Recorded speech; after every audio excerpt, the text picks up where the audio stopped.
Friends, আমার আজকের recipe ঝিঙে আলু পোস্ত। তাহলে চলো রেসিপিটি শেয়ার করি। প্রথমে আলু আর ঝিঙে কেটে নিয়ে কড়াতে খানিকটা তেল গরম করে ফোড়ন দিচ্ছি শুকনো লঙ্কা, তেজপাতা আর কালো জিরে। ফোড়ন ভাজা হয়ে গেলে কেটে রাখা ঝিঙে দিয়ে অল্প একটু নুন, কিছুটা হলুদ দিয়ে ঝিঙেগুলিকে ভেজে নিয়ে তুলে নিচ্ছি।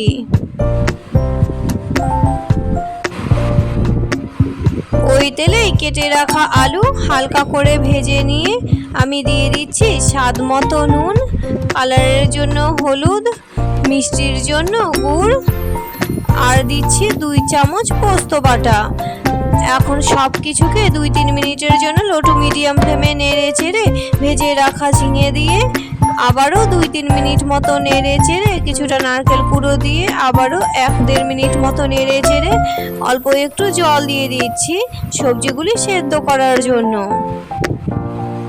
লো টু মিডিয়াম ফ্লেমে 4-5 মিনিট মতো ফুটিয়ে নিয়ে আমি কিন্তু ঝিঙে আলু পোস্ত নামিয়ে নিয়েছি।